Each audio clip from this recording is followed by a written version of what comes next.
You ever wonder what really separates a rich country from a poor one? I mean, is it just about natural resources, or is there some kind of secret recipe for getting wealthy? Well, today we're going to unpack the roadmap, the journey that nations take to climb from poverty to prosperity. So let's just dive right in. How do poor countries get rich? Is there a universal map they can follow? For decades, economists have been obsessed with this question, trying to find a repeatable formula. So does it actually exist? Let's find out. For a really long time, one of the biggest ideas out there was a theory that pictured economic development as a kind of ladder, a ladder that every single country had to climb one rung at a time to get to the top.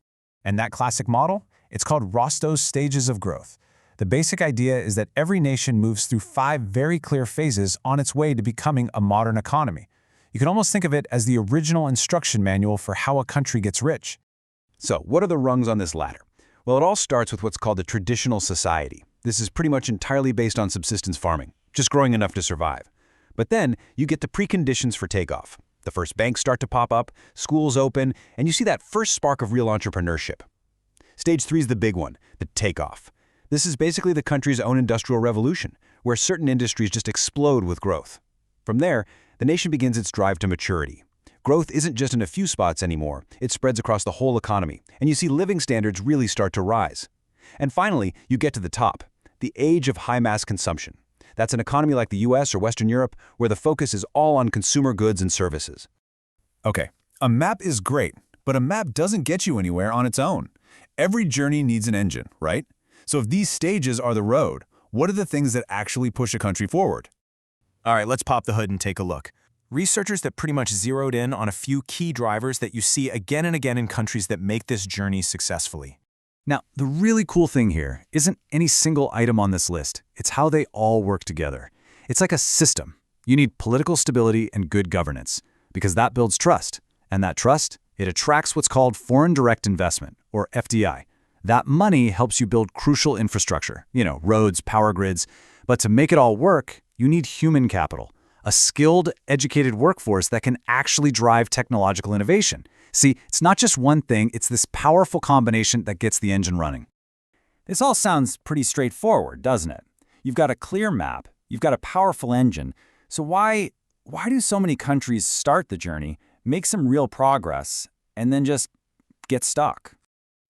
This problem is so common that it actually has a name. Economists call it the middle income trap. And honestly, it's one of the biggest hurdles in economic development. Now, this is the key insight. This isn't really a money problem. The World Bank actually calls it an institutional trap. And think about it. The very things that help you get started, like, say, cheap labor and just copying technology from other countries, those strategies have a ceiling. To break through that ceiling, a country needs a whole new operating system. We're talking about things like reliable courts, strong property rights, and rules that are actually clear and enforced. And this quote from the World Bank it hits the nail on the head. Early growth is often about imitation, just doing what richer countries are already doing. But to become a rich country, you have to innovate. And real innovation, it can only happen in a place where there are clear, predictable rules and people actually trust the system. Okay, so there's another huge piece of this puzzle, and it has to do with a country's most valuable asset, its people. We've all heard the term brain drain, but it turns out the story's a lot more complicated than you might think. So on the one hand, yeah, brain drain is a real thing. When your smartest, most educated people pack up and leave, that is a direct loss for the country, no question. But, and this is fascinating, recent research is showing a powerful counter effect, a potential brain gain that can come from the exact same process. So how does this even work? Well, for starters, those immigrants send a ton of money back home. We call that remittances. But it's way more than that. They become bridges, creating trade links, and even driving foreign investment back to their home country. They also transfer knowledge, new tech, and even new ways of thinking. And here's the kicker. Many of them eventually come back, bringing all that world-class experience with them. So what looks like a loss at first can actually transform into a huge gain that helps fuel the whole engine. All right, enough with the theory. We've got the map, we've got the engine, we've talked about the roadblocks, so let's see how this journey actually plays out on the ground with a truly remarkable case study. We're going to take a look at Rwanda. This is a country that has been through absolute devastation and has since embarked on one of the most incredible economic transformations of our lifetime. Just look at this timeline. It tells such a powerful story. After years of going nowhere in the 80s, the 1994 genocide against the Tutsi just completely shattered the economy. But look what happens right after. Starting in 1995, the country launches these massive economic reforms, and by the 2000s, that lit a fire, kicking off a period of really rapid and sustained growth. Now, I know a chart like this can look kind of dry, but believe me, this is the smoking gun of economic transformation.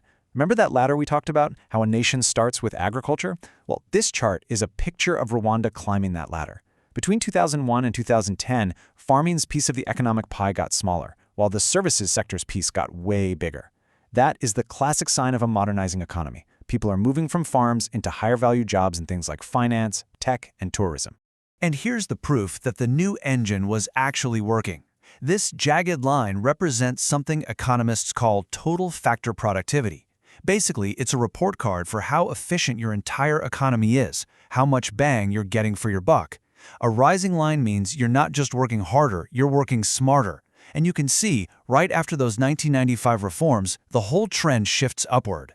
So, what did all this reform and productivity and efficiency actually mean for the average person in Rwanda? It meant this: GDP per capita, which is a basic way to measure average income, more than doubled. It went from under $200 right after the genocide to $540 by 2010. Now, that might not sound like a lot, but that is a life-changing improvement. That represents better food, better housing, and real opportunity for millions of people. Look, Rwanda's journey is definitely not over, but its story is just this powerful example of everything we've been talking about. By committing to stability, good governance, and really deep institutional reform, they managed to restart their engine and begin a true economic transformation. And that brings us right back to where we started. We've looked at the classic roadmap, Rostow stages, and we've seen a country like Rwanda basically forge its own path out of utter darkness. So what's the big takeaway here? Is there really one single blueprint for getting rich that any nation can just pick up and follow? Or, in the end, does every single country have to find a way to draw its own map?